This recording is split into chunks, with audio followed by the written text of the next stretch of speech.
దేవుడు సహాయపడుతున్న విధానం బట్టి దేవుని స్తోత్రం. దేవుడు మనల్ని అందరినీ కూడా శక్తిపరచుగాక, సహాయపరిచి తీరుగాక. హల్లెలూయా. ఉపవాస ప్రార్థన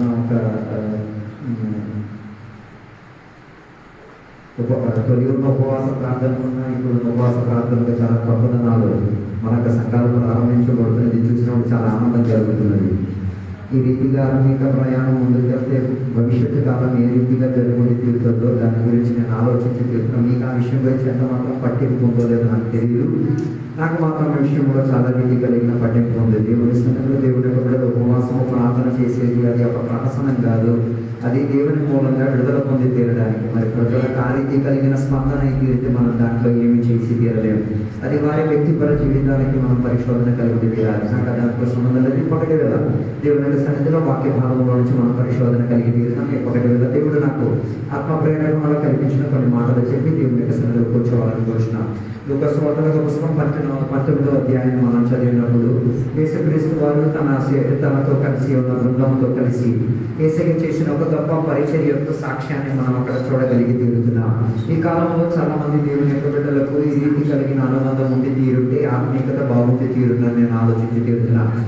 ఈ లూకాసు వార్తలో యేసయ్య గురించి మనం లూకాసు వార్తలో యేసయ్య గురించి మనం చదవగలిగినప్పుడు మనం చూడగలిగిన మాట, యేసయ్య దైవ కుమారునిగా లక్షణాలు చూపించుచున్నట్టుగా మనకి కనబడుతున్నది. యేసయ్య దైవ కుమారుడిగా ఉండి తన ఆత్మీక ప్రయాణంలో కొన్ని పద్ధతులను ఆయన చేసినట్టుగా దేవుని యొక్క వాక్యాలను మనం చదువుకునేటప్పుడు మనం చదవగలిగి తీరుతున్నాం.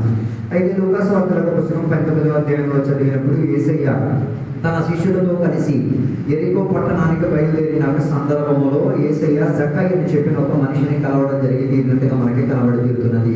యేసయ్య అకస్మాత్తుగా కాదు మనుషులను కలిసేది. యేసయ్య మనుషులను కలిసే దాంట్లో దేవునికి ఒక ప్రత్యేక ఉద్దేశం ఉంది. ఉద్దేశం లేకుండా ఏ మనిషి ఏ వ్యక్తితో కలిసే ఒక స్థితిగతి ఉండి తీరదు. దేవుడు అందరినీ కలిసే ఒక దేవుడు కాదు. దేవుడికి ఒక ప్రణాళిక ఉన్న వారిని మాత్రమే దేవుడు కలిసే ఒక దేవుడు అయితే తీరుతుంది. ఇది జక్కయ్యని కలిసి తీరడానికి ఉన్న కారణం ఏంటంటే జక్కయ్య ఉన్న పదానికి అర్థం మనం చూసి తీరగలిగితే శుద్ధి కలిగే ఒక మనసు తనకి కలిగి ఉన్నది కాబట్టి ఆయనని కలిసేటట్టుగా మనకి కనబడుతున్నది.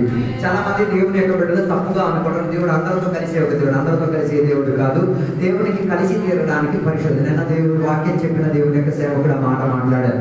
ఎంతమందికి ఆ విషయం గురించి తెలుసో తెలియదు కానీ పరిశుద్ధత లేక దేవుని ఎవరు వేయలేరు, కనుక్కోలేరు. జీవిత శుద్ధీకరణ లేక ఏ మనిషి కూడా యేసయ్యని ఏం చేసుకొని తీరలేదు, కనపరుచుకొని తీరలేదు. అప్పుడు జక్కాయికి కాస్త ఏముంది, శుద్ధీకరణ కలిగే ప్రత్యేకత తనకు ఉంది కాబట్టి యేసయ్య ఆయనని కలిసినట్టుగా బైబిల్ మనకు చూపించి తీరుతున్నది. జక్కయ్యకి కలిగిన కొన్ని ప్రత్యేకతలు ఏంటిదంటే బైబిల్ చూసిన మాట ఆయన ధనము కలిగిన ఒక భక్తి. ధనవంతులు అందరూ కూడా దేవుడు ప్రేమించేవాడు అన్నదేం లేదు.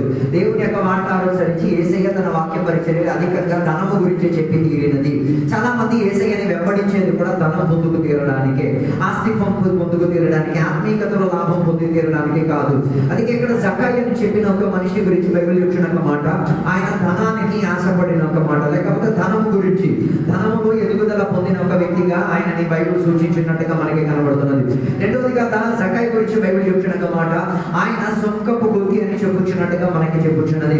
ఆయన సుంకపు గుత్తి మాత్రం కాదు, వారి దాంట్లో ఆయన ప్రధానిగా బైబిల్ ఆయనకి బోధించి తీరుతున్నది. అలాంటి వాడైనా మనసు ఏమై ఉన్నది, నిర్మలత కలిగేటట్టుగా ఉన్నది, మనసు శుద్ధి కలిగేటట్టుగా ఉన్నది. మనసు లోపల మాత్రము దేవుడిని కనుగొని తీరాలి, దేవునితో అనుబంధం కలిగి ఉండి తీరాలనే ఒక ఆసక్తి ఆయనకు ఉంది. ఈ కాలంలో చాలా మంది దేవుని యొక్క బిడ్డలు జక్కయ్య లాంటి స్వభావంలోనే జీవించారు. ధనము వారికి అధికంగా ఉంది, వృత్తి చాలా మంచి అయిన వృత్తి, పేరుగా ప్రఖ్యాతి తనకి ఊరిలో ఉంది, కానీ మనసు లోపల ఒక ఆశ ఉన్నది, యేసయ్యని చూచి తీరాలని. దౌర్భాగ్యం ఏంటిదంటే ఈ కాలంలో ఉన్న దేవుని బిడ్డలకి ఈ ఆశ లేదు.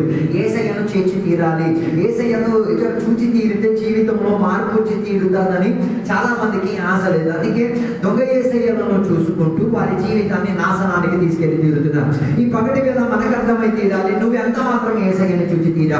నిజంగా యేసయ్యను చూచిన ఒక వ్యక్తి తన జీవితంలో గొప్ప మార్పులు కనబడి తీరుతాయి. చాలా మంది యేసయ్యకు కనపరిచిన దేవుని బిడ్డలు ఇప్పుడు కూడా యేసయ్యని తేరి చూడలేదు, ఇప్పుడు కూడా యేసయ్యని ఏం చేసుకోలేదు, అర్థం చేసుకు తీరలేదు.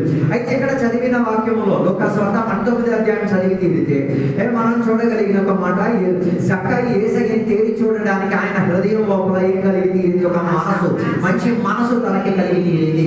అందుకే రక్షణా ప్రణాళిక, యేసయ్య బోధించిన రక్షణా ప్రణాళిక మారు మనసు అన్న ప్రక్రియ మనకి చెప్పేది. మనసు మారే ఒక ప్రక్రియ. ఏ రోజు మనం యేసయ్యని రక్షకునిగా అంగీకరించామో ఆ రోజు నుంచి ప్రారంభించిన ఒక గడియ మనసు మారే ఒక ప్రక్రియ.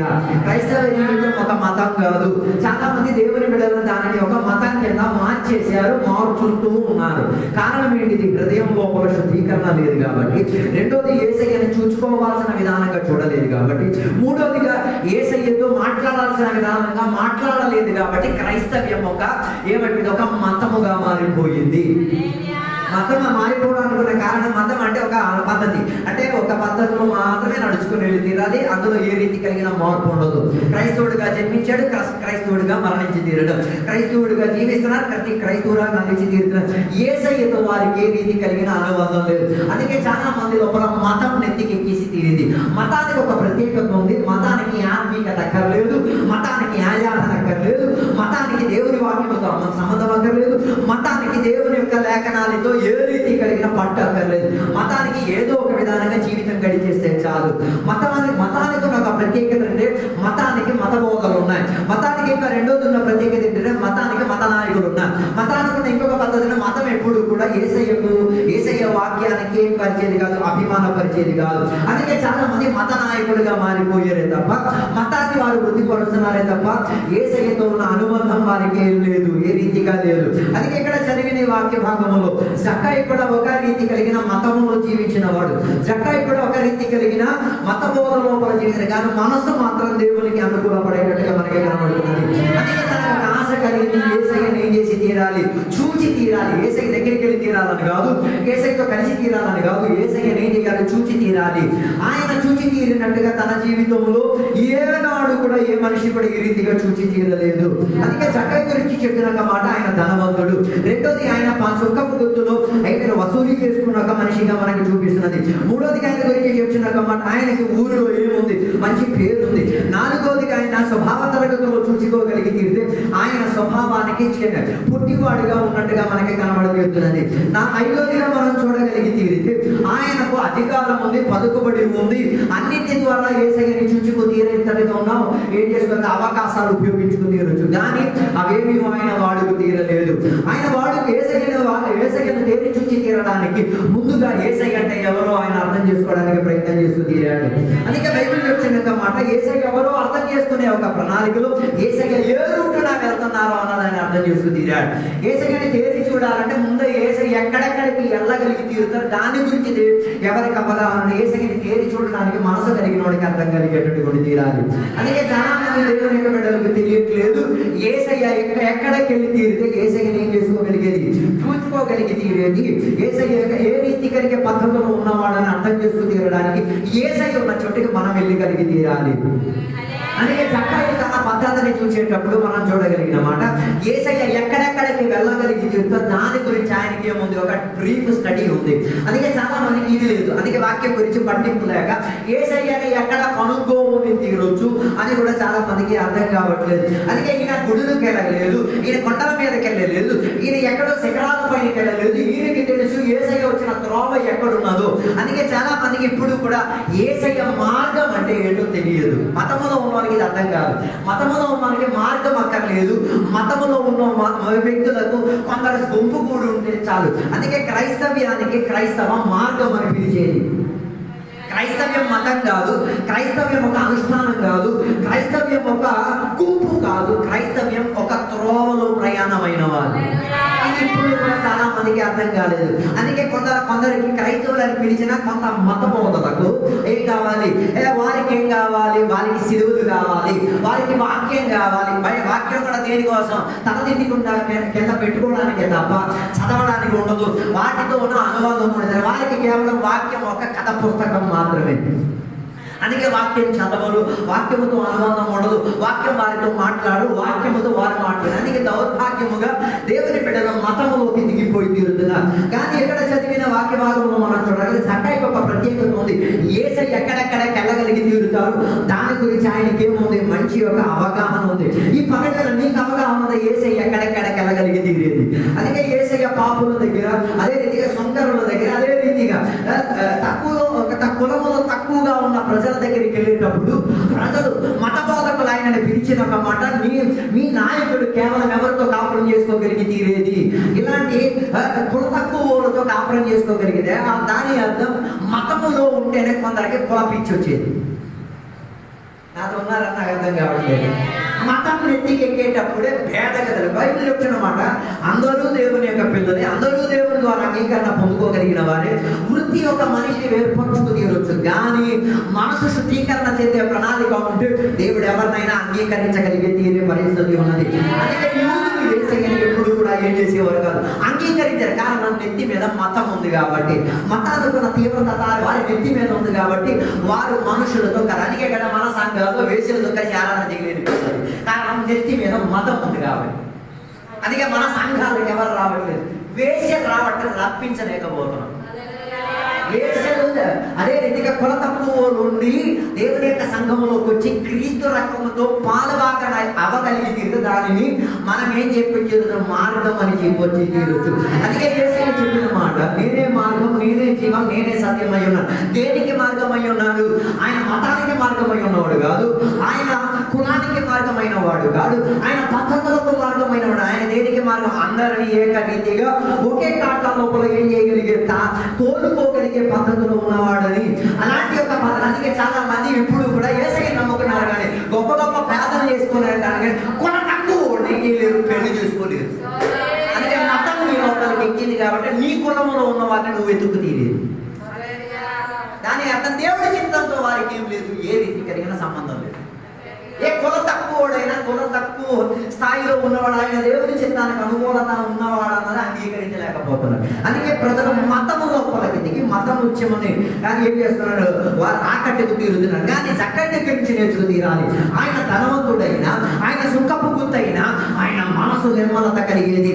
ఆయనకి తెలుసు యేసయ్య ఎక్కడెక్కడికి వెళ్ళగలిగి తీరేది. యేసయ్యను కలవడానికి నేనేం చేయగలిగి తీరాలి, యేసయ్యతో ప్రయాణమై తీరేదని మన అవకాశాలు తెరవబడి తీరాలి. అందుకే మతములో ఉన్న వాళ్ళకి ఇలాంటి ఏమి ఉండదు, నచ్చితే వస్తారు లేకపోతే లేదు. మతంలో ఉన్నాడు, కానీ జక్కయ్య అలా కాదు. యేసయ్య ఎక్కడెక్కడికి వెళ్తారో ఆ చోటుకి అన్ని ఆయన ఏం చేశాడు, ప్రయాణమే తీరాడు. ఆయనకి అర్థమైంది ఈ ఎదిగో త్రోవన యేసయ్య వస్తాడని. అందుకే ఆయన మనసు అంత నిర్మలత కలిగింది. ఆయనకి కావాలంటే రాత్రి వేళలు కలిసి, కానీ ఆయన ఉపయోగించలేదు, దానికి ఆయన పరిశ్రమించేది. రెండోదిగా ఆయన పరిశ్రమించుకు తీరడానికి ఆయన ఉపయోగించిన మార్గం ఏంటిదంటే, ఏ త్రోవల యేసయ్య వస్తారో అని తెలిసి ఆ త్రోవలు ఆయన ఏం చేసుకు తీరాడు. ఆయన ఒక ఎత్తైన ఒక చెట్టుని వెతుక్కొని దాని మీద ఎక్కేసి యేసయ్యని ఏం చేసి తీరుతాం, చూసేద్దాం అనుకున్నాడు. చాలా మంది దేవుని బిడ్డలకు కూడా ఇదే పిచ్చి ఉంది. ఈ పిచ్చి ఎక్కడి నుంచి వచ్చిన పిచ్చి అంటే ఆదాము దగ్గర నుంచి వచ్చిన పిచ్చి. ఆదాము మొదటిగా తన జీవితంలో దేవుని దృష్టిలో పాపము చేసిన తర్వాత ఆయన ఏం చేసుకున్న దాగుని ప్రణాళిక చేసింది. అలాగైతే ఒక మనిషి దాగుంటున్నాడంటే దాని అర్థం అది ఆత్మికతలో అయినా శారీరకతలో అయినా దాగుంటున్నాడంటే దాని అర్థం ఆ మనిషికి దేవునితో ఏ రీతి కలిగిన సంబంధం లేదు. అందుకే చాలా మంది సంఘాలకి కూడికలకు ఏమైతీరేది దూరంగా కేటాయించుకు తీరేది. దాని అర్థం వారికి దేవునితో ఏం అక్కర్లేదు, అనుబంధం అక్కర్లేదు. వారికి కావాల్సింది కేవలం ఒక మతానుష్ఠానం మాత్రమే. ఎందుకంటే చచ్చిపోతే ఏం చేయాలి, సంఘటనకు వచ్చి ఏదో ఒక విధానం పూడ్చిపెట్టి తీరాలి. ఇది కాదు దేవుడు ఆశించే ఒక విధానం. అందుకే ఆయన ఎంచుకున్న విధానం తను తాను దాగుని ఏం చేసుకుందాం, యేసయ్యను దేవుడు చూసుకున్నాడు. అది పద్ధతి కాదు, అది మతమే. అందుకే ఆయన ఎక్కడికి వచ్చాడు, చెట్టు మీద ఎక్కేసి ఆయన ఏం చేస్తాడు, తను తాను కప్పుకోవడానికి ప్రయత్నం చేస్తున్నాడు. ఆదాము నుంచి నేటికి మనం కూడా అదే పని చేసి తీరేది.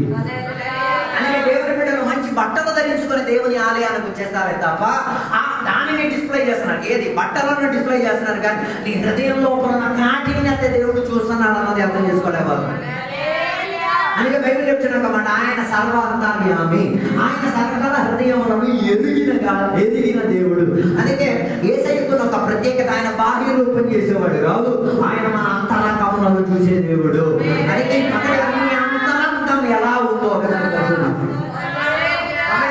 దేవుని యొక్క బిడ్డల యొక్క హృదయమే అన్నిటికన్నా ఘోరకరమైన సైడ్. అందుకే హృదయం లోపల సకల పాపములతో ఏమై ఉన్నది, పునఃస్థాపన ఉన్నది. అక్కడ ఏం కలిగి తీరలేదు, శుద్ధీకరణ కలిగి తీరలేదు.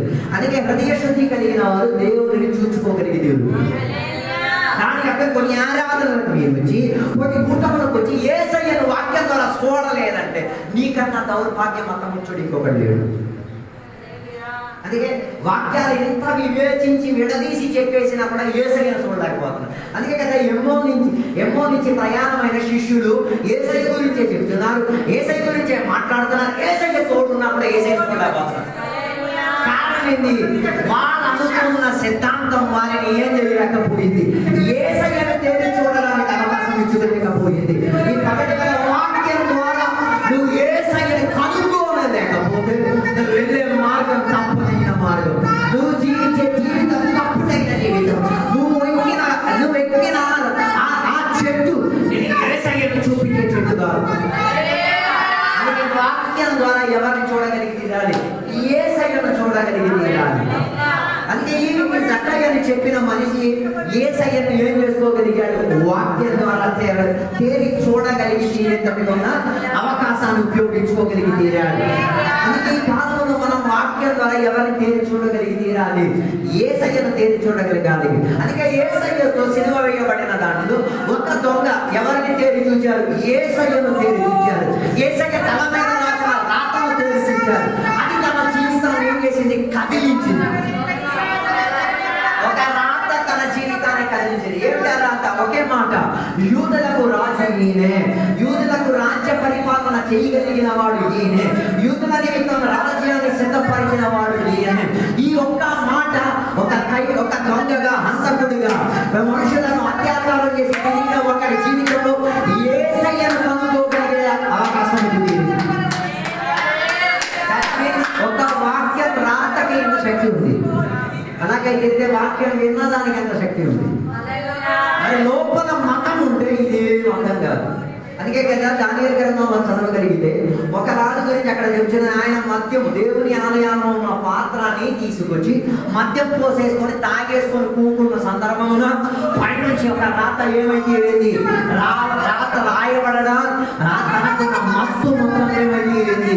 తన మత్తు మొత్తం దిగిపోయి తన ఎముకలు దిగిపోయిన పరిస్థితి దాని యొక్క వాక్యానికి శక్తి లేదు అన్నది కాదు.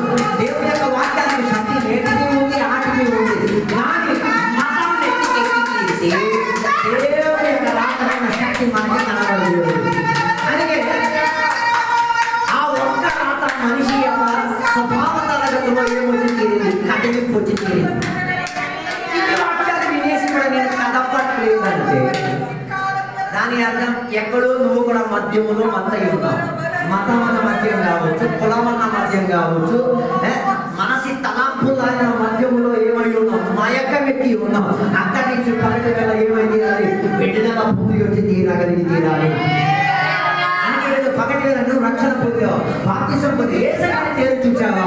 చూడలేకపోతే ఈ రోజు దేవుని దగ్గర ఒప్పుకొని చెప్పు, దేవా యేసయ్యను తేరి చూడగలిగి తీరాలి.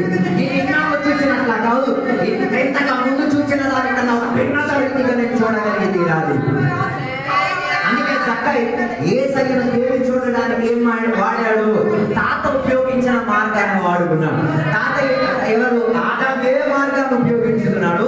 అదే మార్గం ఎవరు ఉపయోగించుకు తీరారు? జక్కయ్య కూడా ఉపయోగించి తీరడానికి ప్రయత్నం చేస్తూ తీరాడు.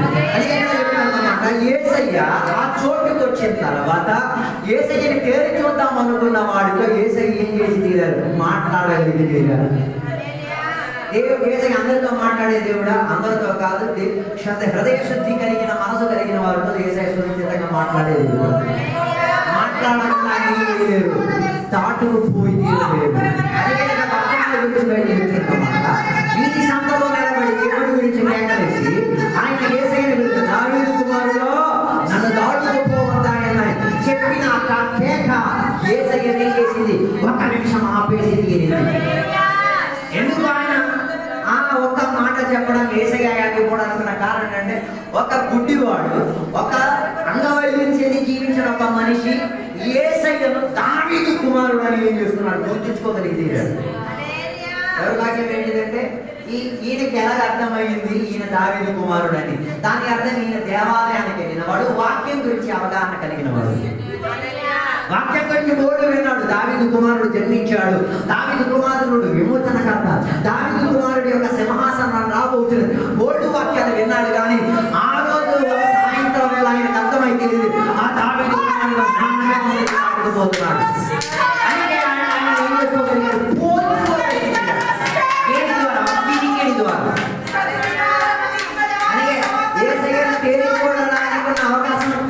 జక్కాయికి లేకపోయినా తన చెవులను ఏం చేస్తున్నాడు?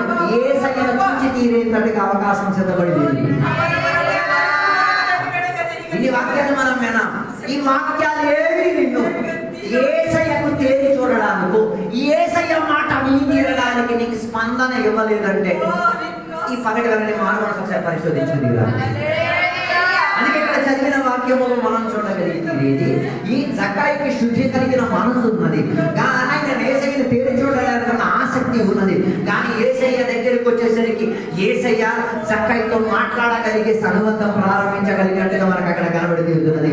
అందుకే ఆ చెట్టు దగ్గరికి వచ్చి యేసయ్య ఆగిపోయి తీరి ఆ చెట్టుని తేరి చూసి చెట్టులో ఉన్న ఫలాన్ని యేసయ్య తేరి చూశారు. కానీ అర్థం యేసయ్య వచ్చేది ఒంటిగా నిన్ను చూసుకెళ్ళడానికి కదా, ఫలం ఉన్నోడిని ఎతికి తీరడానికి. అందుకే మత్తాయి సువార్త మనకు చూపించేపట ఫలము లేని దానిని దేవుడు గుర్తించారు. చాలా మందిలో ఏం లేదు, ఫలం లేదు. అందుకే గలాతీ పత్రిక 5:22 కిందకి చదివగలిగితే ఆత్మిక ఫలం గురించి బైబిల్ మనకి వ్యాఖ్యానపరుచుతుంది. దాని అర్థం యేసయ్య నీ దగ్గరికి వస్తే నీ లోపల చూసేది నీ అందమో, నీ చందమో, నీ బట్టలో ఏం కాదు, ఫలం ఉంటుంది. ఫలమును బట్టి ఏ చెట్టులను ఏం చేసుకోగలిగేది, గుర్తించుకోగలిగేది. కొన్ని క్రైస్తవ చెట్లకు ఏం లేదు, అవి గొడ్డలకే అంకితమై ఉంది. అందుకే మత్తాయి సువార్త స్పష్టంగా చెప్తున్నది, ఫలము లేని చెట్లను దేవుడు ఏం చేస్తాడు, నరికేస్తాడు. కొందరు దేవుడి బిడ్డలని చెప్పిన చాలా మందిలో ఏం లేదు, ఫలం లేదు. ఆత్మ ఇచ్చిన ఫలం దానిని డెవలప్ చేసుకోవడానికి కాదు సంఘము తయారయ్యింది. అందుకే ఈ జక్కాయి దగ్గరికి యేసయ్య వచ్చేసరికి ఆ అంజూరపు చెట్టులో యేసయ్యకి కనిపించి తీరింది, ఫలం కనబడి తీరింది. ఆ ఫలం ఒక వ్యక్తిగా శుద్ధి కలిగిన ఒక మనసుగా యేసయ్యకి కనబడి తీరింది. ఈ పగటి వేళ మతమన్న మైకంలో ఉండని ఫలం. అందుకే కొన్ని క్రైస్తవులకు ఏం లేదు, ఫలం లేదు. వారిని తెంపడానికి వెళ్తే వారి అసలు స్వభావం చూపించేది. అర్థం కాలేదన్నమాట. వారిని తెంపడానికి సేవకుడు వెళ్తే వారి అసలు స్వభావంతో వాళ్ళు ఏం చేసేది, వారి ఫలాన్ని చూపించుకు తీరేది. అందుకే ఈ పగటి వేళ ఆలోచించాలి, నీకు ఆ నిజంగా ఆత్మిక ఫలాలు పని చేస్తామైనా లేదో ఒకసారి పరిశోధించాడు. జక్కాయిను యేసయ్య తేరి చూడడానికి మన కారణం ఏంటి? ఆయనలో యేసయ్యకి ఏం కనిపించింది, ఎందుకు? ఆయన మనసు ఏమై ఉన్నది, నిర్మలత కలిగిన మనసు.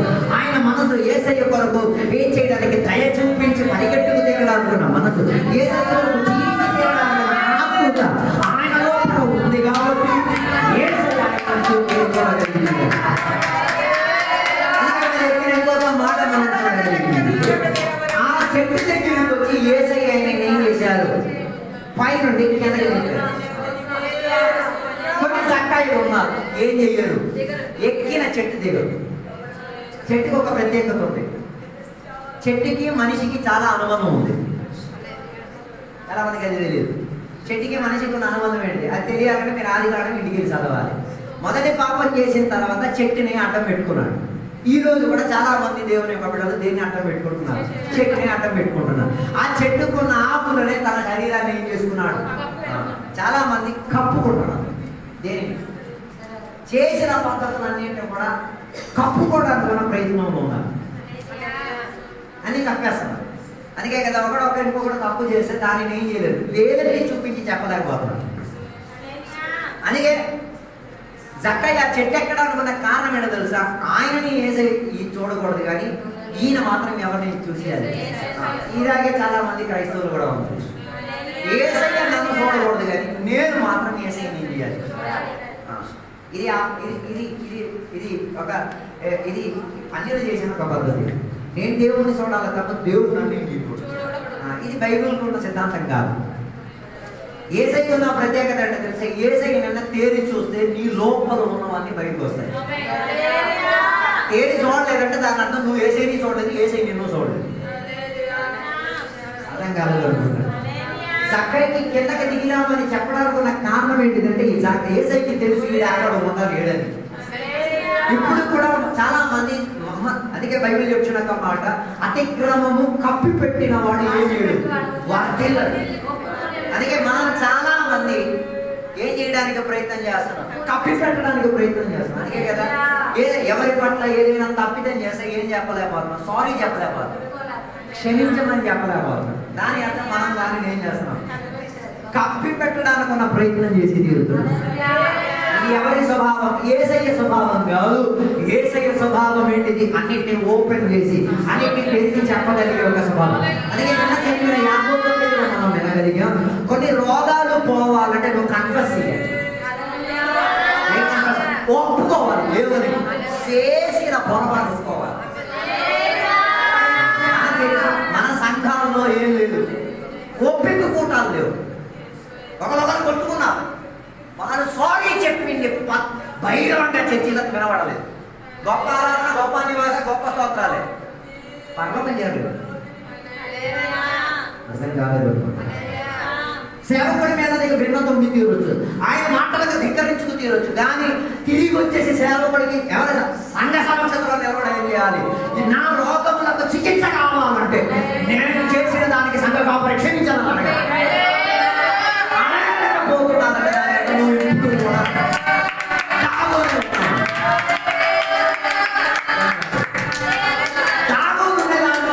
చాలా మందికి చాలా ప్రత్యేకత.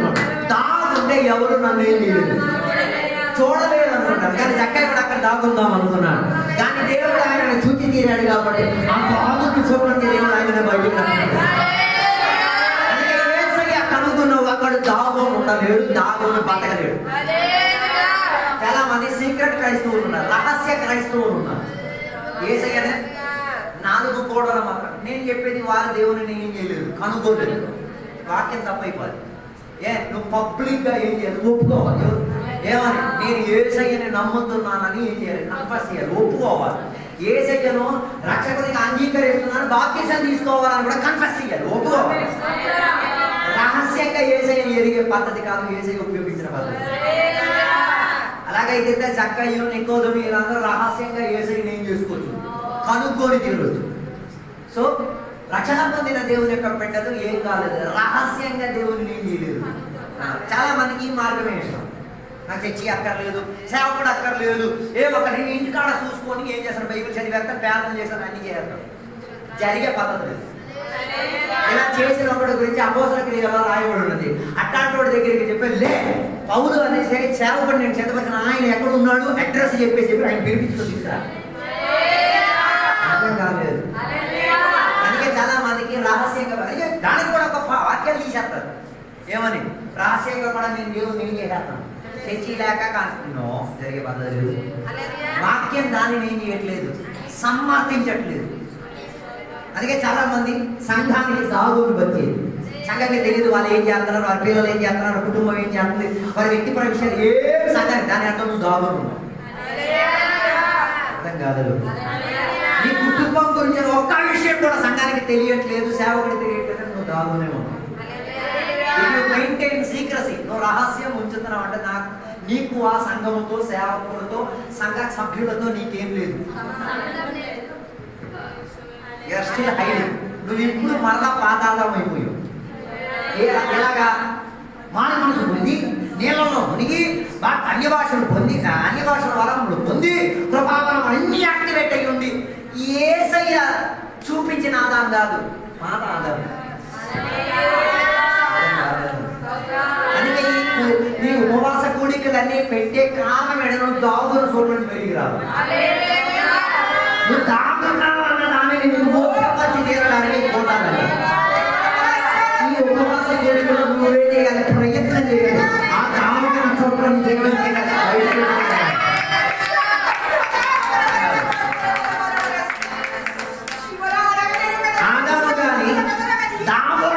ప్రయత్నాన్ని విడిచిపెట్టి తీరుంటే కనీసం దేవుడు ఆయన చేర్చుకోగలిగే తీరే భాగ్యం ఉంటుంది. తన కుమారుడు తన సహోదరుని చంపేసిన తర్వాత పారిపోవడానుకున్న కారణం ఏంటిది? దాగుడుకోవడానుకున్న కారణం ఆయనకి ఏం అవ్వడానికి ఇష్టం లేదు, యేసయ్య లాంటి ఆదామై తీరాలన్న ఇష్టం లేదు, బదులుగా నాన్నైన ఆదాముగా మారి తీరాలి. అందుకే పక్కటి వేళ దాగున్న చోట్ల నుంచి ఏమై తీరాలి, బయటికి రాగలిగి యేసయ్యని కనుక్కోవాలన్నా, యేసయ్యనితో మాట్లాడాలన్నా నువ్వు మరి ఏం చేయలేదు, దాగుండి ఉండి తీరదు. అందుకే వేశ్యావృత్తిలో పట్టబడిన స్త్రీ దాగోలేదు, దాగబెట్టేయడానికి 190 అవకాశాలు ఉన్నా ఆయన దాగలేదు. ఆయన యేసయ్య సమక్షంలో నిలబడగలిగింది. నాకు అర్థమైతే ఒక మాట ఏంటిది? నన్ను తేలి చూచిన యేసయ్య నా అంతరంగములను ఎరిగిన వాడు, నా హృదయ విషయములన్నింటినీ కూడా ఎరిగి తీరినవాడు. నేను దాగుని ఉండాల్సిన పరిస్థితి లేదు. ఒకవేళ ఈ దేవుని బిడ్డలని చెప్పిన దేవుని బిడ్డల ఈ రీతిగా కానీ ఒక కేసులో పట్టబడి తీరితే ఎంతమంది యేసయ్యని చేసుకోగలిగి అతి తక్కువ మంది యేసయ్యని ఫేస్ చేసుకోగలిగి. అందుకే కదా ఏదైనా తప్పు చేసామంటే కొందరు దానిలో కప్పు పెట్టుకోవడానికి ఉండడానికి ప్రయత్నం చేసేది. తప్పు చేసాడు, తప్పు చేసామని చెప్పాలి. ఒప్ప లేకపోతున్నాడు, దాని అర్థం ఇప్పుడు కూడా దాగుతున్నామని. మరి ఆ దాగున్న జీవితంలో జీవించి తీరితే నీ జీవితం సుఖకరంగా మారి తీరదు. అందుకే జక్కాయికి యేసయ్య చెప్పిన మాట, నువ్వు ఆ చెట్ల మధ్య దాగుండడం కాదు, ఆకుల మధ్య దాగుండడం కాదు, అక్కడి నుంచి నీవేమై తీరాలి, బయటికి వచ్చి తీరాలి. అందుకే జక్కాయికి అర్థమైంది, నేను ఎంత దాగున్నా నా లోపల ఉన్నవన్నింటినీ కూడా చూడగలిగిన దేవుడు ఆయన. పరిశుద్ధాత్మ గురించి ఒక ప్రత్యేకత ఉన్నది. పరిశుద్ధాత్మ ఒకరి మీదకి వచ్చి తీరితే పాపము గురించి, నీతిని గురించి, దేవుడి యొక్క రాకడ గురించి మనకేమించి తీరుతుంది? సందేశం. పరిశుద్ధాత్మ పొందుకున్నాం అన్న దానికన్నా సాక్ష్యం మనల్ని ఒప్పింపజేస్తుంది. ఎక్కడెక్కడ దాగున్నావు, ఏ విషయం నిన్ను దాగోబెట్టింది, ఏ విషయం నిన్ను నీతియుక్తంలో దాన్ని నిలబెట్టలేకపోయిందో ఫస్ట్ దానిని ఒప్పింపజేస్తుంది. వచ్చేటప్పుడే మనల్ని పాపం గురించి ఏం చేసేది? అవగాహన కల్పించి తీరి. అందుకే క్రైస్తవులు పాపాన్ని లిబరలైజ్ చేసేది. లిబరలైజ్ ఎంత తప్పేం కాదు. ఆరాధనకు రాకపోతే పేరు తప్పేం కాదు. ఆరాధనకు నచ్చింది ఏమంటే తప్పేం కాదు. దాన్ని అర్థం నువ్వు పాపాన్ని ఏం చేస్తున్నావు? లిబరలైజ్ చేస్తున్నావు, ఇంకా లిబరల్ చేసేస్తున్నావు. అందుకే రోమాపత్రిక 6వ అధ్యాయం చెప్పిన మాట, కృప విస్తరించింది పాపం పెరగడానికి అని కొందరు అనుకున్నాడు. పాపం పెరిగినందుకే కృప ఏమైంది? విస్తరించింది. కృప పెరిగినందుకు కాదు పాపం పెరగాల్సింది. చాలా మంది ఈ వాక్యాన్ని తిరగరాసేసారు. కృప పెరిగిందని ఇంకా ఫ్రీగా పాపం చేయడానికి ఉన్నది కాదు. కృప పెరిగింది, ఏ పాపం పెరిగిందో దానిని కప్పి పెట్టడానికి కాదు, అది విడిచిపెట్టి ప్రయాణం. అందుకే సినిమా చూస్తే పెద్ద ప్రాబ్లం ఏం కాదు. సినిమా చూస్తే పర్లోకానికి వెళ్ళావు. నేను అలా నమ్మినాను. మరి నీ సంగతి మనకి నేను వాక్యం అర్థం చేసుకుని ఆ రీతిగా నమ్మగలిగినాను. ఆరాధన ఏర్పడితే ఏం లేదు. పర్లోకానికి వెళ్తాం. ఇట్ కెన్ హిండర్ యువర్ పరలోక జీవిత యాత్ర. అది నీ పరలోక జీవిత యాత్రకి ఏమైతే తీరుతుంది? అభ్యంతరంగా మారి తీరుతుంది. ఈ లోకాంశాలన్నీ ఉండి తీరితే పరలోకానికి వెళ్తుంది. ఇవన్నీ కలిపేసి వెళ్ళిపోవచ్చు అనుకుంటున్నాను. జరిగే పద్ధతి లేదు. ఇక్కడి నుంచి స్క్రీనింగ్ ఎక్కడికి వెళ్తాం? ఎక్కడి నుంచి విదేశానికి వెళ్ళి తీరాలంటే నీ వీసా పేపర్లు అన్ని మొత్తం క్లియరెన్స్గా వెతికి నిన్ను కూడా మొత్తం స్కానింగ్ చేసిన తర్వాతనే అవతల ఉన్న దేశానికి ఏం చేసేది? ప్రవేశం ఇచ్చి తీరితే ఈ దేశం నుంచి దేవుని యొక్క రాజ్యానికి వెళ్ళి తీరాలంటే ఈ దేశానికి చెందినవేవి నీ శరీరానికి ఏం కాకూడదు, అంకితం కాకూడదు. వీసా ప్రాసెస్కి వెళ్ళినప్పుడు నీ చెప్పులు తీస్తారు, నీ బట్టలు తీస్తారు, నిన్ను మొత్తానికి స్కానింగ్ చేసిన తర్వాతే అవతలైపోతుంది. అలాగే దేవుని యొక్క రాజ్యాన్ని కూడా అలాగే. మరి చాలా మంది గోడల మీద కూర్చుంటారు, నా దేవుడు వెళ్ళిపోతానే, వెళ్ళిపోయే ప్రసక్తి లేదు. నీకు ఆ స్కానింగ్ లో నుంచి దేవుడు నడిపించుకోగలిగింది. అందుకే నేను చెప్తున్నాను అనుకున్నాను ఉద్దేశం, దాగున్న స్థితిగతంలో నుంచి ఏం చేయగలిగి తీరాలి, బయటికి రాగలిగి తీరాలి. అది ఎలా అర్పించగలిగి తీరేది? అదే దేవుని యొక్క వాక్యానికి ఉన్న ప్రత్యేకత. దేవుని యొక్క వాక్యం మీద చల్లబడినప్పుడు దాగున్నవన్నీ బయటకు వస్తాయి. అందుకంటే అపోస్తలులను మనం చదవగలిగితే అననీయ సఫీరా గురించి తెలిసినది. వారు దాగుని చేసిన విషయం పరిశుద్ధాత్మ ఓపెన్ బయటకు చెప్పింది. అప్పుడు పరిశుద్ధాత్మకున్న పని ఏంటిది? దాగున్నవన్నీ బయటికి. అందుకే సేవకులు పరిశుద్ధాత్మతో నిండబెట్టే వాక్యాలు చెప్పేది. ఎందుకు? దాగు అందరూ అనుకున్నా నేను దాగున్నా కాడ ఉన్నా నాకేం ప్రాబ్లం లేదు. ఏ ప్రాబ్లం లేదు, అదే నీ ప్రాబ్లం అయిపోతుంది. అర్థం కాలేదనుకో. అందుకే చాలా మందికి ఇప్పుడు దాగుని క్రైస్తవ జీవితం నడిపించడానికి ఉన్న ఇష్టం. అలాగెళ్తే నీ జీవితం భవిష్యత్ కాలంలో మతంలోకి దిగిపోదు, మార్గంలోకి దిగదు. అందుకే పరిశుద్ధాత్మ వచ్చినప్పుడు మనకేం చేస్తుంది? పాపము గురించి మనల్ని ఏం చేస్తుంది? ఒప్పుకున్న తర్వాత మనకి నీతిలో నిలబడి తీరడానికి మనకి సహాయపడేది. పాపం ఒప్పుకుంటేనే ఒక మనిషి ఏమైంది నిలబడగలిగినోడే పరలోకానికి చేరగలిగాడు. అందుకే అబ్రహాము గురించి చెప్పిన మాట, అబ్రహాము విశ్వాసము ద్వారా ఏమై తీరాడు? నీతిమంతుడని ఎంచుకోబడి తీరాడు. ఏంటి ఆయన విశ్వసించాడు? ఆయన కులవృత్తి ఏంటిదంటే ఆ కులం మొత్తం కలిసి ఏం చేసేవారు? అన్యారాధన చేసేవారు. అన్య దేవతలకు వాళ్ళు ఏం చేసేవారు? సేవించేవారు, ఆరాధన చేశారు, అర్చన అర్పించారు, అర్పణలు అర్పించేవారు, ఇవన్నీ చేసేవారు. అకస్మాత్తుగా ఒకరోజు ఆయన దగ్గర ఎవరు ప్రత్యక్షమయ్యాడు? తేజోమయుడైన దేవుడు ప్రత్యక్షమై ఒక్క మాట ఆయనకి చెప్పారు, నేను నీకు చూపించే దేశం వైపు నువ్వేం చేయి, రెడీ అవ్వు, పెట్టి సద్దు బయలుదేరు. ఇది తిరిగి ఆ దేవునికి ఏం చేయలేదు, అడ్రస్ అడగలేదు. ఎక్కడికి వెళ్ళాలి? అప్పుడు ఆయనకున్న ఆత్మీయ అనుబంధం నీకున్న ఆత్మ ఉంది. ఈ రాత్రి వేళ యేసయ్య నీ దగ్గరికి వచ్చి పెట్టి సద్దు, యుగండాకి వెళ్దామంటే ఎంతమంది దేవుని బిడ్డలు ఉన్నాడు పెట్టి సర్దేశాడు. అందుకే దేవుడు రావట్లేదు, మనం పెట్టి సర్దట్లేదు. అర్థం కాలేదు. మరియా దగ్గరికి యేసయ్య వచ్చి వందనం చెప్పిన తర్వాత దేవుడు ఆమెకు దేవుని యొక్క దూత ఆమెకు ఒక సందేశం, నీ లోపల ఒక శిశువు జన్మించబోతున్నాడు, ఆయన మానవుల పాప విమోచన నిమిత్తం నీ శరీరంలో ఆయన ఏమైతే ఉరువు అయితే వదిన నువ్వు సిద్ధమా అనేటప్పుడు ఆమె చెప్పిన మాట, దేవా నీ చిత్తం నా శరీరంలో జరిగింది. అమ్మకి నాన్నకి అడగడానికి వెళ్ళలేదు. మన దాంట్లో 90% మంది అమ్మ నాన్నకి పర్మిషన్ అడిగింది. అందుకే కదా యేసయ్య దగ్గరికి యేసయ్య ఒకరిని పిలవడానికి వచ్చినప్పుడు ఆయన చెప్పాడు, అయ్యో నేను పొలం చూడడానికి వెళ్ళాలి. రెండో వాడికి పిలిచినప్పుడు ఆయన అయ్యో నేను ఎద్దులు కొన్నాను, ఎద్దులు నేను చేయాలా, దాన్ని ఏం చేయాలి, టెస్టింగ్ చేయడానికి అక్కడ పొలానికి వెళ్ళాలి. మూడో వాడు అయ్యో నేను పెళ్లి చేసుకున్నాను, నేనేం చేయలేదు, రాలేదు. దానికి యేసయ్య ఏం చేశారో తెలుసా? వీధి సంతంలోకి వెళ్ళి ఉన్న గుడ్డోళ్ళు అంగవైద్యం చెందిన సకల జనులను ఏం చేసుకురా తీసుకొచ్చేయమని చెప్పారు. దానికి అర్థం వంకలు దేవుని దగ్గర పనిచేయదు. ఈ దాగున్న వాడే వంకలు చెప్పేది. నాకు అర్థం కాలేదు ఇప్పుడు కూడా. ఈ మనిషి పొలం కొన్నాడు, చూడకుండా పొలం కొన్నాడు. రెండవదిగా ఇటు పశువులు కొన్నాడు, ఏం చేయకుండా, టెస్టింగ్ చేయకుండా. కొన్ని మూర్ఖులు ఉన్నారు, టెస్టింగ్ చేయకుండా ఏం చేస్తారు, పశువులను కొనేస్తారు. పశువులను కొనడం కూడా కొంతమంది తెలియదు. మూడోదిగా పెళ్లి చేసుకున్నాడు. పెళ్లి చేసుకునే ముందు పెళ్లి చూపు అన్న ప్రక్రియ ఉంది. పెళ్లి చూపు అలా చేయలేదు కదా, కను మూసుకొని ఏదో పిల్లలు చేసేసుకున్నాడు. తర్వాత ఈ పిల్ల కొడుకో ఎవడో ఏడో తెలియాలి కదా, దాన్ని పరిశోధించాడు. దేవుని రాజ్యానికి అట్లాంటి వారు ఏం కాదు, యోగ్యులు కాదు. అర్థం కాలేదు. కారణం ఏంటిది? వారు యేసయ్యను తేరి చూడాల్సిన విధానంగా తేరి చూడలేదు కాబట్టి. అది అబ్రహాం నీతిమంతుడని ఎంచుకోబడి తీరడానికి కారణం ఏంటో తెలుసా? ఆయనకు అర్థమైంది, ఈ తేజోమయుడైన దేవుడే నిజమైన వాడు. ఎన్నాళ్ళు నేను నమ్ముకొని అంగీకరించినవి ఏవి నిజమైన దేవుడు? అవి ఇన్నాళ్ళు నాలో నేను వాటికి సేవించేవాడిని, కానీ అవి నన్ను ఏ రోజు కూడా సేవించమని ఒక అనుమతి చేయలేదు. కానీ ఇప్పుడు వచ్చిన తేజోమయుడు దేవుడు నాకు ఒక అనుమతి చేస్తున్నాడు, నేను నీకు చూపించిన దేశం వైపు నువ్వేంటి. అదే దేశం, ఎక్కడున్న దేశం, ఎలాంటి దేశం, ఒక్క క్వశ్చన్ కూడా ఏం చేయలేదు మనం. అందుకే దేవుని చిత్తం కోసం కొట్టుకులాడి చంపేస్తున్నాడు. దేవుడు గొంతు పిసికేసి దేవుని చిత్తం తెలుసుకోవడం ప్రయత్నం చేస్తాడు. అందుకే దేవుని చిత్తం ఏంటి? తర్వాత గుర్తేస్తున్నారు, అన్ని దేవుని చిత్తం. ఏ దేవుడి అన్ని దేవుని చిత్తం అవ్వదు, కొన్ని మాత్రమే ఏమై తీరేది. అది సెలెక్టెడ్. ఆ సెలెక్టెడ్ తెలిసి తీరాలంటే యేసయ్యను తేరి చూడాలి. యేసయ్యను ఏం చేయాలి? తేరి చూసి ఆయన చెప్పిన మాట ఏం చేయగలిగేది తీరాలి, వినగలిగి తీరాలి. ఇక బైబిల్ చూసినమాట అబ్రహాం నీతిమంతుడై ఉండడానికి ఉన్న కారణం ఎవరిని విశ్వసించారు? ఆ తేజోమయుడైన దేవుడు ఎవరు? సాక్షాత్ యేసుక్రీస్తు వారిని విశ్వసించగలిగారు.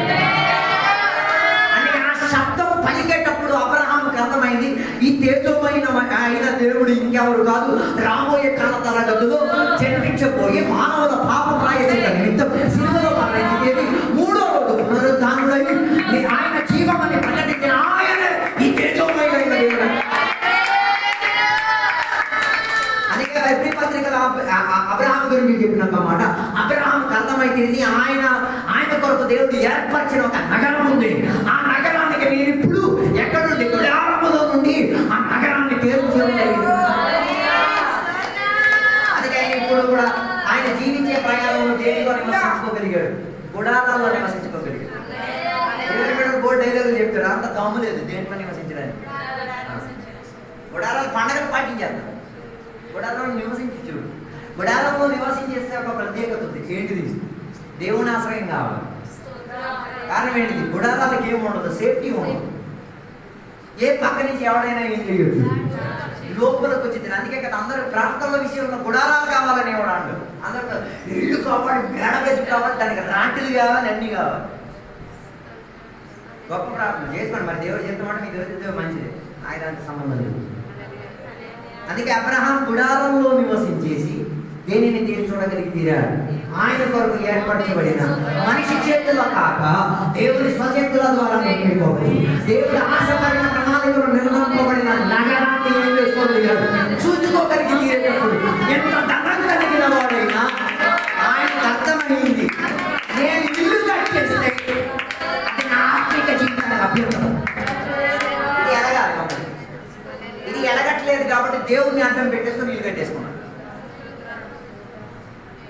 ఇక్కడ నేను చెప్పబోయే స్టేట్మెంట్ మీ అందరినీ చాలా కూర్చారు, అది ముందే రెడీ నేను నమ్మేది ఈ కాలంలో 90% మంది దేవుని బిడ్డలు ప్రార్థన చేసి ఇల్లు కట్టేది దేవుని గొంతు పిసికేసేది, దాన్ని ఇనాగ్రేషన్ చేసేది కూడా దేవుని అర్థం పెట్టుకున్నాడు. అర్థం చేసుకోలేకపోతున్నారు. ఆ ఇల్లు దేవుడి పేరుతో ప్రతిష్ఠించారు, అన్ని చేశారు, అన్ని చేశారు. ఆ ఇల్లు దేవుడు తిరిగి అడిగంటే మళ్ళీ చచ్చిపోతావో లేదు. గొప్ప ప్రతిష్ఠ చేయండి, నేను వద్దన్నాను. ప్రతిష్ఠ చేసేటప్పుడు ఒక విషయం ఆలోచించాడు. కట్టి ఎవరి పేరు మీద కట్టావు, ఎవరి దగ్గర విజ్ఞాపన చేసి ప్రార్థన చేసి ఇవన్నీ కట్టించావు, ఆయన తిరిగి అడిగి తిరిగితే ఒక్క మాట మాట్లాడినాడు, ఇచ్చే స్థానం ఇచ్చేసి వెళ్ళిపోడు. ఇచ్చాను, సంఘానికి ఇచ్చాను, నేను ఏం చెప్పను, దేవుడు ఇలా మాట్లాడి తీర్చుకోవాలి. నీకు ఎట్టి పర సంబంధం. అందుకే చాలా మందికి ఇది అనుకుంటే ఇది అంటే చాలా బాగా అమ్మ అలాగలాగా. మరి దేవుని పేరు అడ్డం పెట్టుకునే కదా కట్టుకున్నాం, దేవుని నామం మీద ధ్యానం చేసేసుకొని కట్టుకున్నాం. అప్పుడు ఎవరికి పూర్ణ అధికారం ఉంది? దేవునికి పూర్ణ అధికారం ఉంది. దానిని స్వెట్ అడగలేదు నీ మేలు. అందుకే కదా బైబిల్ చెప్పిన ఒక మాట, నేడు నీ ప్రాణాన్ని నేను అడిగితే అడగాల్సిన అవసరం దేవుని జ్ఞానం ఉందా? మునుకుడికి అడగాల్సిన ఇది ఎప్పుడు అన్న విషయం దేవునికి తెలుసు. హలో, మనకి కూడా దేవుడు అడిగినప్పుడు ఇవ్వలేకపోతే మనకు నా మూర్ఖుడితోనే సమంగా బతుకుతున్నాం. అందుకే కదా పిల్లలకి దేవుని సేవకు అది ఎప్పుడు అంకితమైనది. అది ఏ పని చేసినా దేవుని సేవకు ఉన్నాడే. మరి ఆడు ఇంజనీర్ అయిపోయాడు, ఆడ దేవుని సేవ. ఇంజనీర్ అయితే ఏడు, బెక్సగాడు అయితే ఏడు, ఆ దేవుని సేవ చెయ్యాలి. అంటే ఆ చర్చికి వచ్చి చెయ్యాలా, సైన్ వేరే అది మీ ఇష్టం, మీకు అసలు అది మీరు నేర్పించిన పాఠాలు బట్టి ఉంటుంది. నేను చెప్పుకొచ్చే మాట, అందరూ యేసయ్యని తేరి చూడడానికి దాగున్న స్థితిగతుల నుంచి బయటికి రావాలి. అంటే అబ్రహాం బయటికి వచ్చాడు, నోహా బయటికి వచ్చాడు, యాకోబు బయటికి వచ్చాడు. అందరూ దాగున్న స్థితిగతులు. ఈ పరిస్థితి ఏంటి? ఇప్పుడు కూడా కొన్ని వాక్యాలు అర్థం పెట్టుకుని దాగులు ఉన్నవా. అందుకే జక్కై దాగున్న వాడిని యేసయ్య ఏం చేశాడు? తేరి చూసి పిలిచాడు. ఆ దాగున్న చోట్ల నుంచి నువ్వు ఏం చేయాలి? కిందకి దిగి రమ్మా. నీ లోపల నా తేలి విశ్వాసాన్ని తెలియదు, నీ లోపల నా మృదులత, నీ లోపల నా శుద్ధీకరణ, నాతో ఉన్న ఈ ప్రజలు తెలియదు. ఆ ఊళ్ళో నా ప్రజలు ఇది కనబడలేదు, ఇది చూడకూడదని, ఇది కొనుక్కోదని, అన్యాయం చేసేవాళ్ళని సాక్ష్యం ఉండకూడదు. సక్కై తేలి చూసి చెప్పినప్పుడు అదే నువ్వు అది కాదరా అన్నది రుజువు చేయడం కింద వచ్చి క్రైస్తవ జీవితం దాగుని ఎక్కడ మూలలో ఒదిగిపోయే జీవితం కాదు. కన్ఫస్ అన్నీ ఒప్పుకోవాలి, నీ పాపాల సమయంలో ఒప్పుకోవాలి, నీ జీవిత రహస్యాలు మొత్తం ఏది ఉండవాలి. అందుకే కదా మేము బండి కొన్నా, ఏం చేసినా, ఎవరు డబ్బిచ్చినా దమ్ము ఉంది ఈ వేదిక మీద నిలబడి చెప్పడానికి. ఈ విశ్వాసం అంత గొప్పగా ఉన్నది కాదు. అందరూ ఒప్పుకోవడానికి ఏం లేదు, అన్ని దొంగసాటి పని చేసేస్తారు. సంబంధాలు కూడా దొంగసాటి పని చేసి ఎవరికి వచ్చి కట్టేస్తారు. దేనికి? దానివల్ల నీకు వైవాహిక జీవితం శుభం కలగదు. మరి అది శాపం కింద తీసుకుంటారో ఏం చేయాలి, అది చేసుకోండి. అందుకే చక్కగా తెలిసి నేర్చుకోండి. ఆయనని ఏసై కిందకి దిగిరామని చెప్పడానికి కారణం ఏసైకి తెలుసు, ఊరోళ్ళు తెలిసిన చక్కై కాదు, నేను తెలుసుకున్న చక్కై. చక్కై లోపల కొన్ని ప్రత్యేకతలు ఉన్నాయి. ఆయన పేరు కొన్ని కొందరు పలికారు కదా, అది కాదు అన్నది రుజువు పరిచయం అడిగే ఆయనని కిందకేసే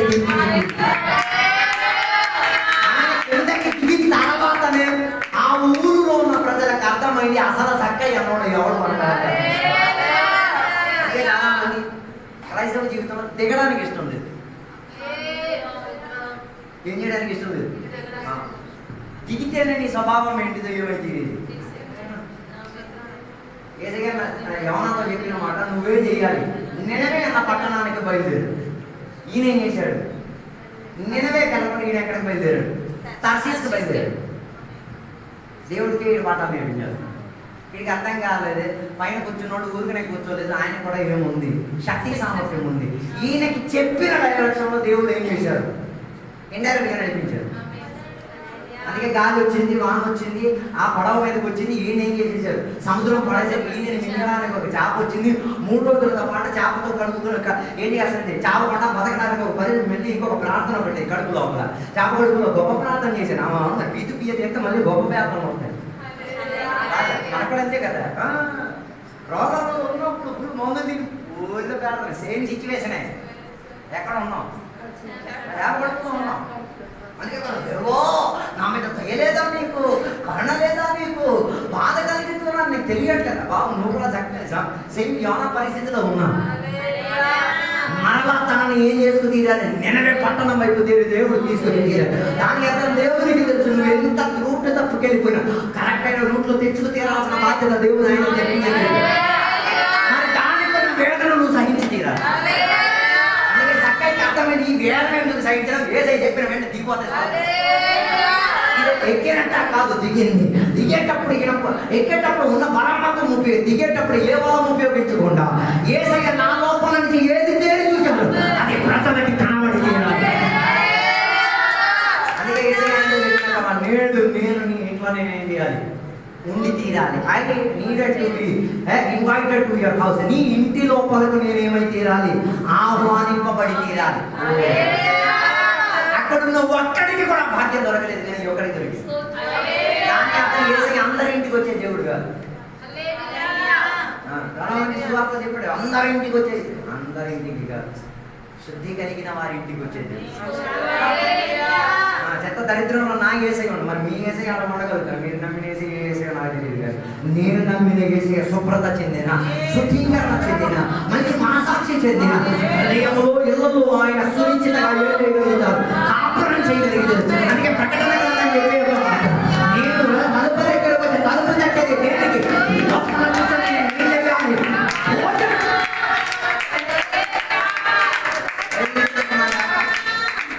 అది సంఘానికి చెప్పిన మాట. దాని అర్థం సంఘం యేసయ్యని ఏం చేసింది? లాగి బయటికి తీసేసి తలుపు వేసేసుకుని యేసయ్య లేకుండా కూడా ఏం చేస్తున్నారు? సుఖంగా ఉన్నారు. దాని అర్థం అలాంటి సంఘాలు కూడా ఉంటాయి అన్నమాట. యేసయ్య ఉన్నట్టు అలా ఉండి అన్ని పనులు చేసేస్తారు. కానీ యేసయ్య మాత్రం బైబిల్ చెప్తున్న మాట, 2 3 నా నామమున ఎక్కడ కూడినా నేను వారి మధ్యలో ఉంటాను. ఎందుకు ఆయన ఉండేది? ఎందుకు ఆయన మధ్యలో ఉండేది? ఆ 2 3 ఎవరి నామం వచ్చారు? దేవుని నామములో వచ్చారు కాబట్టి ఆయన ఉండేది. దేవుని నామములో, దేవుని ఆత్మలో, దేవుని యొక్క వాక్యంలో ఉంటే వస్తారు. నువ్వు చేసే 420 పనికి మరి దేవుని బిడ్డ అన్న పేరుకి ఆయన రాడు. అర్థం కాలేదు. ఆయన ఆత్మలో, ఆయన వాక్యములో, ఆయన పేరట నువ్వు కూడితే అని చూడగా వచ్చేస్తాడు. అలా జరిగే పరిస్థితి లేదు. అందుకే ఆయన ఏం చేసింది? 2 3 కూడి ఉన్న చోట్ల ఆయన దిగి రావడానికి ఉన్న కారణం అక్కడికి వస్తే ఆయన నామమే, అక్కడికి వస్తే అక్కడ ఆత్మ వ్యాపారమే, అక్కడికి వస్తే ఆయన వాక్యం లేకపోతే ఆయన అక్కడికి వచ్చి ఏం చేసుకోవడానికి? శనక్కాయలు అమ్ముకోవడానికి. అందుకే కదా మన కోటాలన్నింటిలో కూడా శనక్కాయలు అమ్ముతున్నాయి. పెద్ద బైరవ మీటింగ్ జరుగుతుంది, మధ్యలో ఒక శనక్కాయలు అమ్ముతున్నాడు.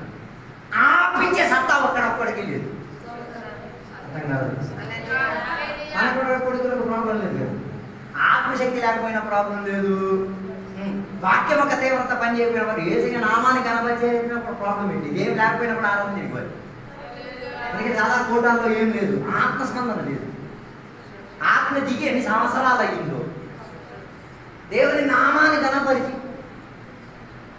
పేరుకి చెప్తున్న కోటం దేవుడు లేని కోటం. అందుకే ప్రకటన గ్రంథంలో దేవుడు చెప్పిన ఒక మాట, నేను తలుపు ఎంత నిలబడి నేనేం చేస్తున్నాను? తాడుతున్నాను. ఈ పగటి వేళ యేసయ్యలో పంచుకుంటే చాలా మంది యేసయ్యని బయటకు పెట్టేశారు. ఈ పగటి వేళ ఆయన పోల్చి లోపలికి రప్పించగలిగిన యేసయ్య లోపలికి రావాలని ఆయన నామం కనపడుతుంది. ఆయన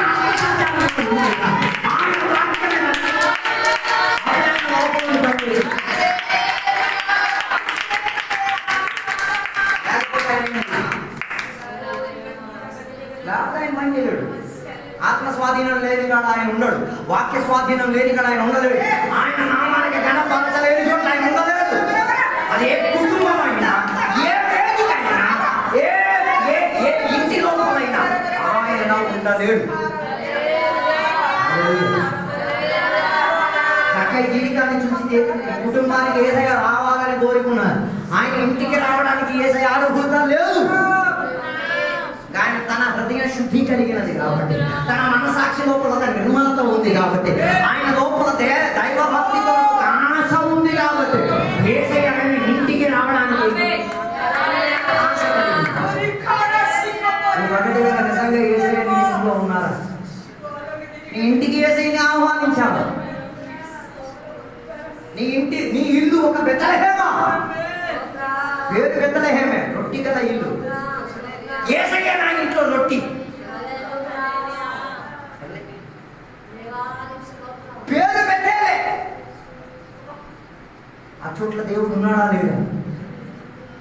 అందుకే యాకోబు ఆ పేరుకి లూజ్ అన్న పేరు మార్చేసి ఏమని పెట్టుకున్నాడు? బేతేల్, దేవుని ఇల్లు, హౌస్ ఆఫ్ గాడ్, దేవుని నివసించిన చోటు, దేవుని యొక్క సాన్నిధ్యతను అనుభవించగలిగే చోటు.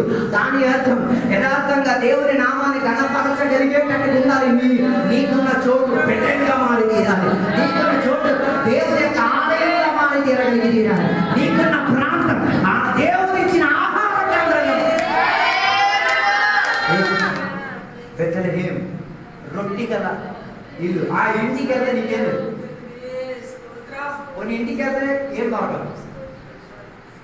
మరి ఆ ఇల్లు లూజుగా నథింగ్. ఆ ఇంటికి నీకే నయా ఉపకారం ఉండదు.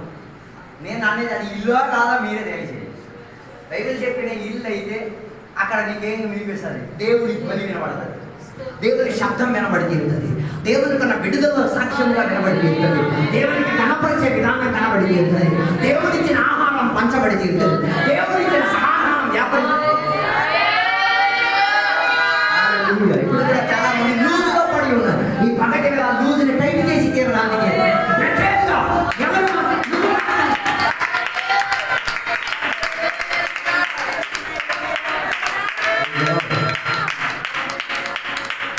చక్కగా ఇంటికి వెళ్ళడానికి ఆ ఊర్లో ఉన్న సాక్ష్యం అనుసరించి అయితే చక్కగా ఇంటికి యేసయ్య ఏంటి లేదు వెళ్ళలేదు. కానీ యేసయ్యకి తెలిసి ఈ ఇంటికి వెళ్ళడానికి నేను యోగ్యుడు. కారణం ఏంటి? ఇది హృదయం, మనిషి యొక్క హృదయం. ఇది మనసాక్షి, శుభ్రత కలిగిన ఒక మనసాక్షి. ఇది జీవితం దేవుని దగ్గర మాటకు లోబడి తీరే. అందుకే అన్నిలకు యేసయ్య అంటే గొప్ప భయం, కానీ దేవుని పిల్లలకి దేవుడు అంటే ఏమో. కారణం ఏంటంటే సింహానికి సింహం అంటే భయం ఉండదు, సింహ పిల్లలంటే కూడా భయం ఉండదు. కారణం ఏంటిది? ఏ హాని చెయ్యదు కదా. అర్థం కాదు. హల్లెలూయా. అందుకే యూదులందరికీ భయం లేదు, కానీ ఈయనకి మాత్రం ఏముంది? భయం ఉంది. ఈయనకి అర్థమైంది. అందుకే ఆ యేసయ్య నా ఇంటికి, నీ ఇంటికి, ఈ రోజు నేను మీ ఇంటికి రావాలని చెప్పేటప్పుడు ఈ లోపల ఒక భీతి వచ్చేసి లేదు. నా ఇల్లు ఇప్పుడు లూజ్ అయి ఉంది, నా ఇల్లు ఇప్పుడు కూడా బెతేల్ కాలేదు, నా ఇంటి లోపల ఇప్పుడు కూడా ఏం కాలేదు, రొట్టి కలిగిన పరిస్థితి లేదు. మార్చుకోవాల్సి అనుకుంది. నేను ఇంటికి రావాలన్న మాట వినేసరికి ఈ ఇల్లు కరెక్ట్ కాదు అన్నది మీకు అర్థమైంది.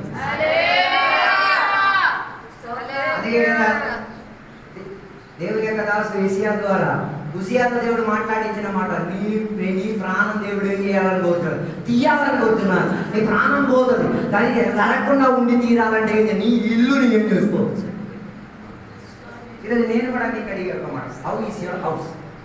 నీ ఇల్లు ఏ రీతిగా ఉన్నది? ఒకసారి ఏం చేయాలి? Set it order. నీ ఇల్లు ఏం చేసుకో, సరిగ్గా క్రమపరచుతుంది.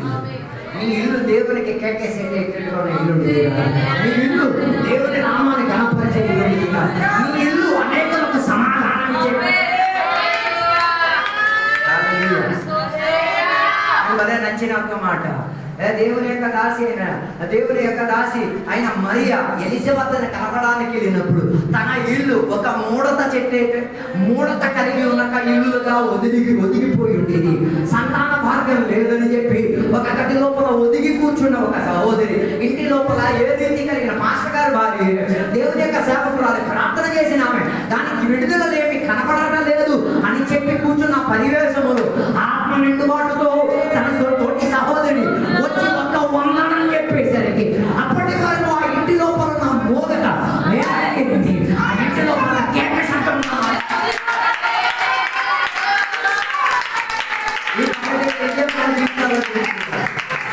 ఒక ఆత్మీయుడు ఇంటి గడప దగ్గరికి వచ్చి వందనని చెప్పేసరికి ఆ ఇంటి లోపల లూజ్ అయినవన్నీ టైట్ అవ్వడానికి ప్రారంభించింది.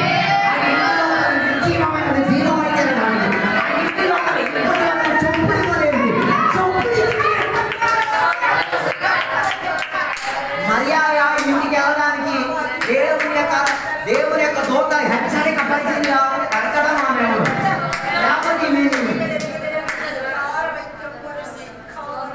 దాని అర్థం దేవుడు నీ ఇంట్లో నివసిస్తే నువ్వు ఎక్కడికి వెళ్ళాలో ఏం చెయ్యాలో చెప్పలేకపోతే నీ ఇల్లు లూజ్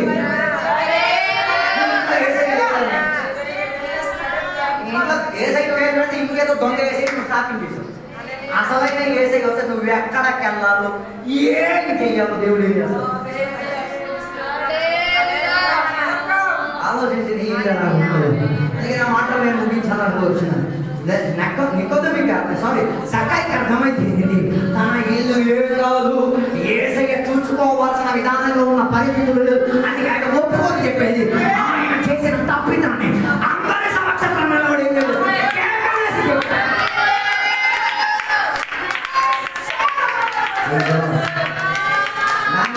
ఇంటికి వస్తే దొరకాల్సిన వసూలు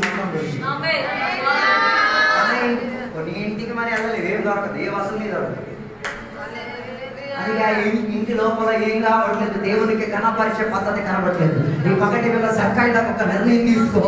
ఏసయ్యని ఇంటికి రావాలన్నా, ఏసయ్యని ఇంట్లో ఉన్న లూజుని వ్యతిరేకంగా మార్చాలన్నా దానికి ఏం చేయాలి, సెట్ చేయాల్సిన దానిని సెట్ చేసుకోవాలి. జక్కాయికి అమ్మ నాన్న ఉండొచ్చు, సహోదరి సంబంధాలు ఉండొచ్చు, భార్య పిల్లలు ఉండొచ్చు, అన్నీ ఉండదు. కానీ ఆ లెబ్బలకి ఆయన ఏం చేయడానికి వెళ్ళలేదు, అనుమతి అడగడానికి వెళ్ళలేదు. కొన్ని ఇళ్ళకి పాస్టర్ గారు రావాలంటే భార్య ఫోన్ చేసి అడగదు, ఎవరిని అమ్మ నా పాస్టర్ గారిని తీసుకుని రావచ్చా అంటే ఆ ఇంటికి పర్మిషన్ లేకుండా ఎవరు కూడా ఏం చేయలేదు. దానివల్ల ఆ ఇంటి అంత సంకుచితంగా ఉంది. ఏం కావాలి, పర్మిషన్ కావాలి. అంటే ఆ ఇల్లు నడిచింది ఎవరి పేరు మీరే ఊహించుకోండి. ఎవరు ఆ ఇంటికి యజమానురాలు, ఆ ఇంటికి నాయకురాలు ఎవరు మీరే ఊహించుకోండి. ఆ ఇంటికి అయ్యగారు కాదు, కానీ ఎవరు వచ్చినా ప్రయోజనం పర్మిషన్ కొందరు అడగాలి. ఏమని అయ్యగారిని పెళ్లి పెడుతున్నాను ఏమన్నా ఓకేయా, అయ్యగారు రాసుకున్నారు. ఏసై వచ్చినప్పుడు కూడా ఇలా గడుస్తారు. దాని అర్థం ఇల్లు ఏం కాదు, కరెక్ట్ అయితే ఈ పక్కటి వెళ్ళి ఇల్లు చెప్పబెట్టి తీరు. పక్కటి వెళ్ళని ఇల్లు సరిగ్గా ఉండి తీరగలిగి తీరితేనే దేశాన్ని కదిలించుకోగలిగి తీరేది. అదే కీర్తన రాయబడింది, యెహోవా ఇల్లు కట్టించిన యెహోవా ప్రతి తక్కువ ప్రయాసం వ్యర్థం, నగరం సంరక్షణ కలిగి తీరని నీ ఇల్లు కరెక్ట్గా కట్టబడింది. అందుకే ఇల్లు కట్టుకుంటే నగర సంరక్షణ ఏమైతే